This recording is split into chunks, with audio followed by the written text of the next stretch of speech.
Petrol, diesel ಹಾಗೂ ಹಾಲಿನ ದರ ಏರಿಕೆ ಜನವಿರೋಧಿ ನೀತಿಯಾಗಿದ್ದು, ರಾಜ್ಯ ಕಾಂಗ್ರೆಸ್ ಸರ್ಕಾರ ಕೂಡಲೇ ದರ ಏರಿಕೆ ಹಿಂಪಡೆಯಬೇಕು ಎಂದು ಭಾರತ ಕಮ್ಯುನಿಸ್ಟ್ ಪಕ್ಷದ ರಾಜ್ಯ ಕಾರ್ಯದರ್ಶಿ ಸಾತಿ ಸುಂದ್ರೇಶ್ ಆಗ್ರಹಿಸಿದರು.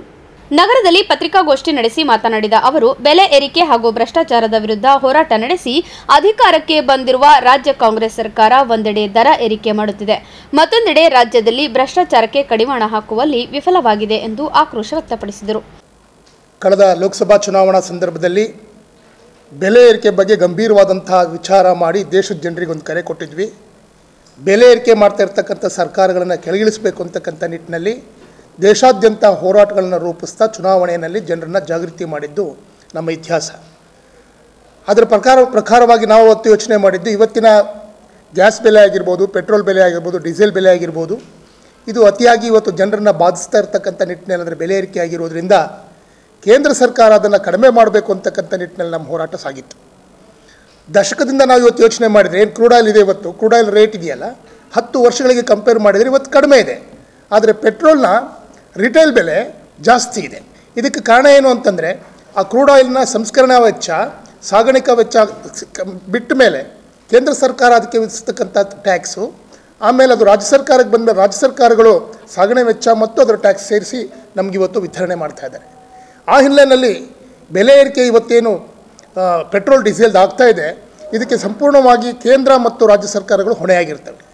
ಇವತ್ತೇನಾಗಿದೆ, ನಾವು ಇಡೀ ರಾಜ್ಯದಲ್ಲಿ ಬೆಲೆ ಏರಿಕೆ ಬಗ್ಗೆ, ಪೆಟ್ರೋಲ್ ಡೀಸೆಲ್ ಬೆಲೆ ಏರಿಕೆ ಬಗ್ಗೆ ವಿರುದ್ಧವಾದಂಥ ದನಿ ಎತ್ತಿ ಹೋರಾಟ ಮಾಡ್ತಿರೋ ಸಂದರ್ಭದಲ್ಲಿ ರಾಜ್ಯ ಸರ್ಕಾರ ದಿಢೀರಾಗಿ ಇವತ್ತು ಡೀಸೆಲ್ ಮತ್ತು ಪೆಟ್ರೋಲ್ ಬೆಲೆ ಏರಿಸಿರ್ತಕ್ಕಂಥ ನೀತಿ ಇದೆಯಲ್ಲ, ಇದು ಕೇಂದ್ರದ ನೀತಿಗೆ ಪೂರಕವಾಗಿರೋದ್ರಿಂದ ಭಾರತ ಕಮ್ಯುನಿಸ್ಟ್ ಪಕ್ಷ ಕರ್ನಾಟಕ ರಾಜ್ಯ ತೆಗೆದುಕೊಂಡಿರ್ತಕ್ಕಂಥ ಈ ನೀತಿಯನ್ನು ವಿರೋಧಿಸ್ತದೆ.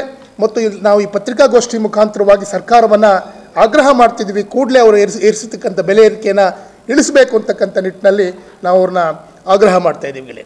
ಹಾಗೆಯೇ ಭ್ರಷ್ಟಾಚಾರನೂ ಕೂಡ ದೊಡ್ಡ ಪ್ರಶ್ನೆಯಾಗಿ ಈ ದೇಶದ ಜನರ ಮುಂದೆ ಲೋಕಸಭಾ ಚುನಾವಣೆಯಲ್ಲಿ ಮುಂದೆ ಬಂದಿತ್ತು. ಆದರೆ ಇವತ್ತು ನಾವು ನೋಡ್ತಾ ಇದ್ದೀವಿ, ಭ್ರಷ್ಟಾಚಾರದ ಪರಿಣಾಮಗಳು ಆ ಕ್ಷಣದಲ್ಲಿ ಗೊತ್ತಾಗದೇ ಇದ್ದರೂ ಆ ನಂತರದ ದಿನದಲ್ಲಿ ಗೊತ್ತಾಗ್ತದೆ. ಇವತ್ತು ಕನ್ಸ್ಟ್ರಕ್ಷನ್ ಫೀಲ್ಡಲ್ಲಿ ಆಗ್ತಕ್ಕಂಥ ಭ್ರಷ್ಟಾಚಾರದ ಪರಿಣಾಮಗಳು ಒಂದು ವಾರದ ಅವಧಿನಲ್ಲಿ 4-5 ಸೇತುವೆಗಳು ಕುಸಿದು ಹೋಗಿರೋದು, ದೊಡ್ಡ ಪ್ರಮಾಣದ ಸೇತುವೆಗಳು ಕುಸಿದು ಹೋಗಿರೋದು ನೋಡ್ತಾ ಇದ್ದೀವಿ. ಏರ್ಪೋರ್ಟ್ನ ಶೆಲ್ಟರ್ಗಳು ಬೀಳೋದು ನೋಡ್ತಾ ಇದ್ದೀವಿ. ಇವೆಲ್ಲವೂ ಕೂಡ ದೇಶದಲ್ಲಿ ನಡೀತಕ್ಕಂಥ ಭ್ರಷ್ಟಾಚಾರಕ್ಕೆ ಸಾಕ್ಷಿಯಾಗಿವೆ. ಇದನ್ನು ತಡಿಬೇಕು ಅಂತಕ್ಕಂಥದ್ದು ನಮ್ಮ ಹೋರಾಟ ಆಗಿದೆ.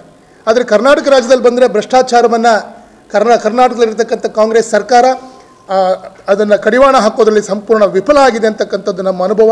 ಅದಕ್ಕೆ ಈಗಾಗಲೇ ಒಬ್ಬ ಮಂತ್ರಿಯ ತಲೆದಂಡ ಕೂಡ ಆಗಿದೆ. ವಾಲ್ಮೀಕಿ ನಿಗಮದ ಹಗರಣ ನಮಗೆ ಇವತ್ತೆಲ್ಲರೂ ಒಂದು ಎಚ್ಚರಿಕೆ ಗಂಟೆ ಆಗಬೇಕಾಗಿದೆ.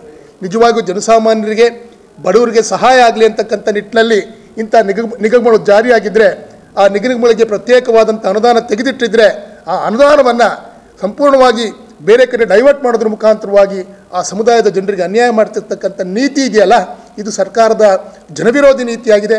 ಇದನ್ನು ಕಾಂಗ್ರೆಸ್ ಆಡಳಿತದ ನೀತಿ ಸಂದರ್ಭದಲ್ಲಿ ನಡೀತಿರೋದ್ರಿಂದ ಖಂಡಿತವಾಗಿಯೂ ಕೂಡ ಕಾಂಗ್ರೆಸ್ನ ಸರ್ಕಾರ ಭ್ರಷ್ಟಾಚಾರ ತಡೆಯೋದರಲ್ಲಿ ಈ ಅವಧಿಯಲ್ಲಿ ವಿಫಲ ಆಗಿದೆ.